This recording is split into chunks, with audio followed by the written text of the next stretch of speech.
I thought the cottage was ours until I found out who was living there. After 9 years of marriage, you learn to expect certain things: mismatched coffee mugs, shared laundry baskets, weekend drives. And in my case, a small cottage in the woods, gifted to us on our 5th anniversary. A quiet place for the two of us. For healing. For growing old. So when I pulled into the gravel driveway after a tower drive, I wasn't expecting the front door to be unlocked. I wasn't expecting the lights to be on. And I definitely wasn't expecting to hear a woman humming inside, a voice that wasn't mine.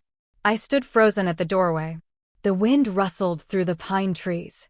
My heart began to pound. When I finally stepped inside, it felt like walking into someone else's life. New curtains. Different rugs. Candles that weren't mine. A woman stepped out of the kitchen, holding a cup of tea. She looked about 30, pretty, and startled. "Oh, I thought you weren't coming until next weekend," she said. I blinked. "I'm sorry, who are you?" She tilted her head. "I'm Rachel. Horace said you might stop by." Horace, my husband. My name stuck in my throat.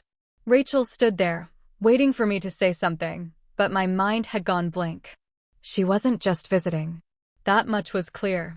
Her coat hung on the hook where mine used to go. A pair of boots sat neatly by the door. A framed photo of her and Horace, my Horace, rested on the mantel above the fireplace, where our wedding picture once stood. I think there's been a mistake," I finally said. "This is my cottage. My husband and I." She frowned. "Horace told me he bought this place years ago. Said it was his before the two of you even met." I felt dizzy. "That's not true. We signed the papers together." Rachel looked genuinely confused. "He never mentioned you were still together." I wanted to scream. Cry. Shake her. But I kept my voice steady. "I'm his wife. We've been married 9 years. Silence. Her eyes widened.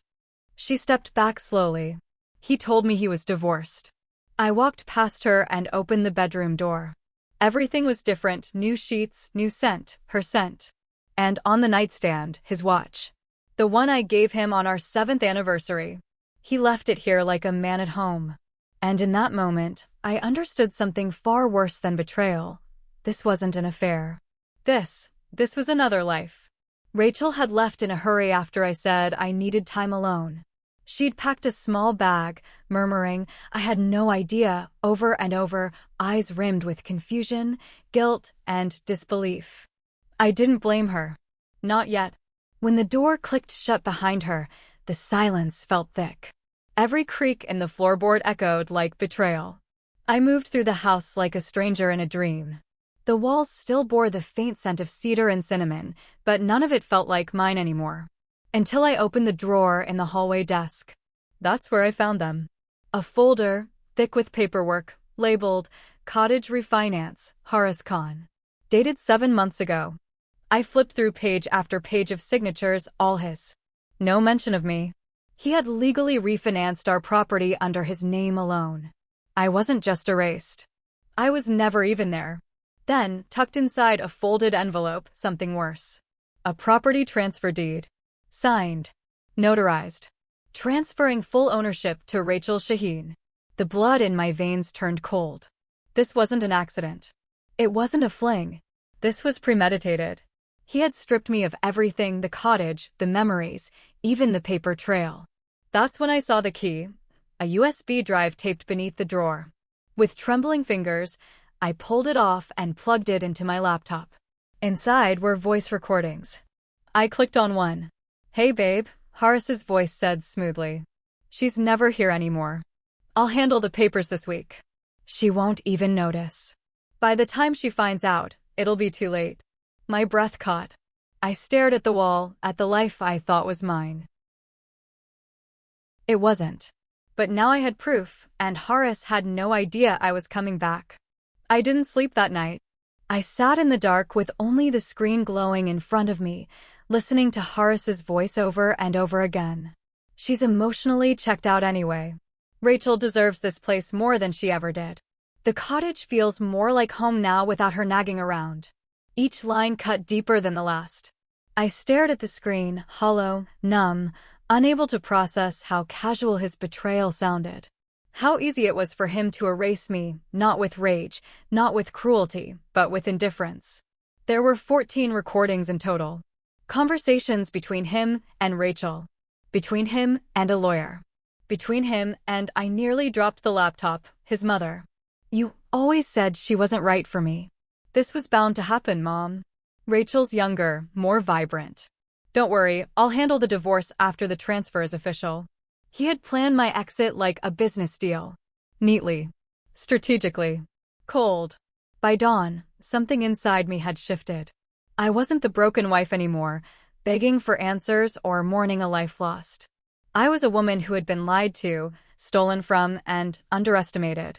And I had evidence. I backed up every recording. Uploaded them to cloud storage. Sent a copy to my lawyer and another to myself under an alias. The kind of backup you only need if you're planning war. Then I picked up my phone and texted Horace 2 words. Let's talk. And I waited. Because he had no idea what I knew now. And I wasn't going to just take back what was mine. I was going to make him regret ever taking it. I met Horace at a cafe he used to avoid, too lowbrow for his tastes, he'd once said. That's why I chose it. He walked in wearing that smug half-smile, the one he'd perfected through years of bluffing through boardrooms and dinner tables. He thought he still had control. He thought I didn't know. But today, I wasn't the woman he left behind. He slid into the seat across from me like nothing was wrong. You look different, he said. I guess the cottage didn't quite feel like home anymore? I didn't answer. I reached into my bag, pulled out a small flash drive, and set it on the table. His smile faltered. What's that? I leaned forward. It's your voice, Horace. Saying things you can't take back. Planning things you thought I'd never find. He went pale. You broke into my email? No, I said, cool and steady. You forgot to log out of your old Dropbox account on the iPad. Everything synced automatically. Every voice memo. Every document. Every lie. He reached for the drive, but I slid it back into my purse. You'll get a copy, I said. Along with the divorce papers. He opened his mouth to protest, but I cut him off. Oh, and Rachel? She's been served an eviction notice. Turns out the cottage was still legally joint property. Transferring it without my signature. I shrugged. Illegal. Horace was unraveling in front of me. You don't have to do this, he said. We can figure something out. I already did, I interrupted. And now, I'm not here to negotiate. I'm here to let you know this is just the beginning. He looked at me like he didn't recognize the woman sitting across from him. And maybe he didn't. Because I had finally stopped playing the part of the devoted wife. And started becoming something far more dangerous. A woman with nothing to lose and everything to expose. Horace had always thrived in rooms like this, polished wood, clean suits, hushed conversations that reeked of quiet power. But not today. Today, the courtroom was my arena. He sat at the defendant's table, jaw tight, eyes darting toward the back doors every time they creaked open. He looked smaller without his confidence, or his lawyer, who dropped him 2 days earlier after reviewing the synced audio files I'd submitted. I didn't glance his way. My attention was on the judge and my own attorney, a woman who didn't flinch when the opposing counsel tried to twist the narrative. Your Honor, Exhibit C contains a series of audio recordings in which Mr. Horace Mirza details fraudulent property transfer, discusses deceptive asset shielding, and... Objection, his new lawyer cut in, already sweating. Overruled, the judge said without looking up. Horace leaned forward, whispering frantically. And then came the moment that quieted the room completely. Mrs. Mirza, the judge said. Do you wish to proceed with full asset review and criminal complaint regarding the forged deed? I stood, spine straight. Yes, Your Honor. Horace's hands clenched into fists. The silence that followed was thick. Not even Rachel had shown up to support him. Because by now, they'd both seen the letters I'd released anonymously, to Rachel's employer, to Horace's board, to his own brother who once toasted us at our wedding. The house of lies he built was burning from the foundation up. And he was all alone in the smoke. When the judge called for a recess, I walked past him without pausing, but I felt his gaze, like the weight of regret finally landing. He had silenced me for years. But now the courtroom was quiet, and it was his silence that said everything. The headlines hit within 24 hours. Tech CEO accused of property fraud, legal firestorm erupts. Whistleblower audio leaks. Secret deed, secret life. By Monday morning, Horace had been placed on indefinite leave. His board issued a brief statement. The media storm that followed was relentless, not because of the money, but because of the hypocrisy. The man who once gave TED Talks on trust and transparency in business had been caught falsifying documents to strip his own wife of a home. But I wasn't watching it all from a distance. I was living in it, breathing in the smoke as the last of the bridges he'd built began to fall. I got a call from his brother, Saeed. He didn't yell. He didn't cry. Just one line. "I'm sorry. We should have known when he changed the locks." I stayed silent. Then came the text from Rachel. Short. Nervous. "I didn't know the cottage was yours. He told me you two were separated. I'm so sorry. Please believe me." I didn't respond. She wasn't the point anymore. He was. And more importantly, I was. I spent those days in the cottage, reclaiming it. I removed every last trace of them.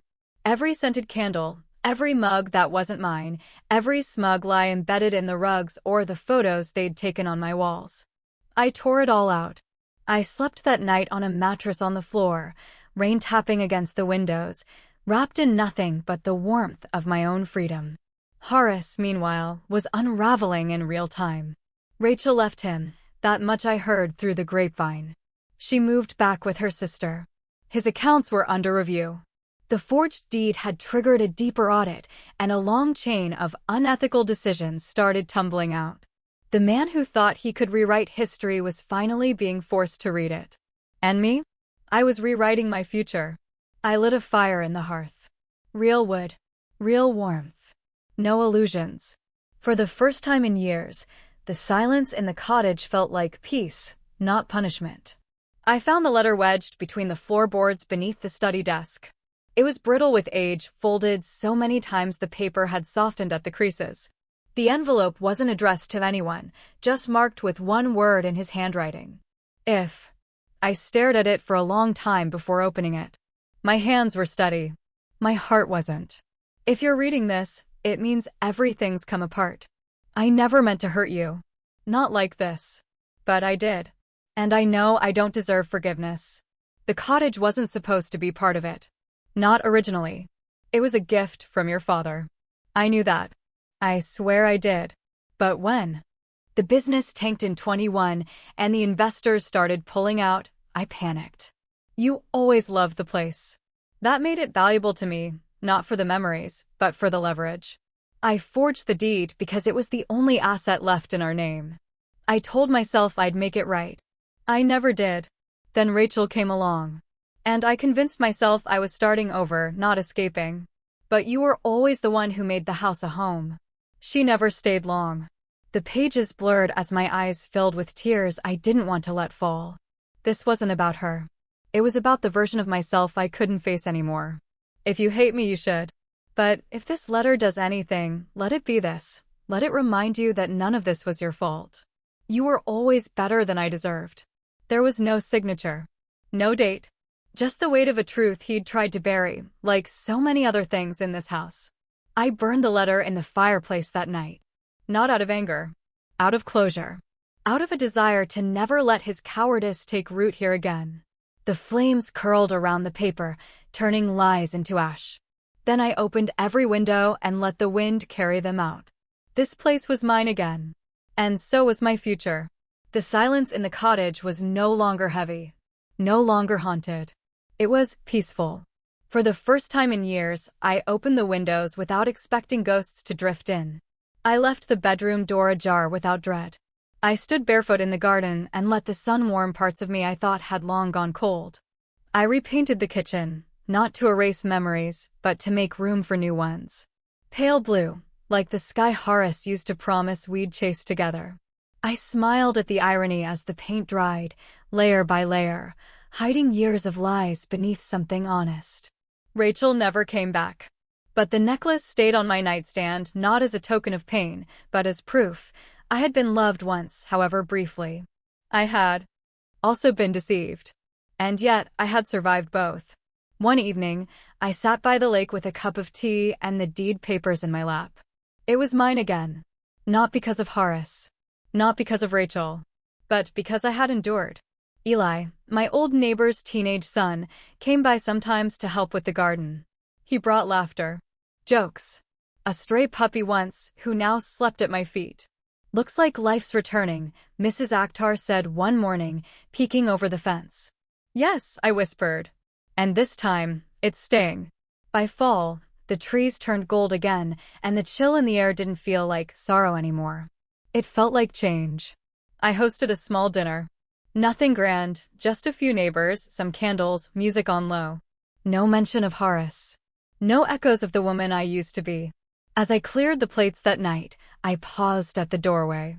The cottage was warm, full, alive. He had tried to give it away. But in the end, it found its way home, just like I did.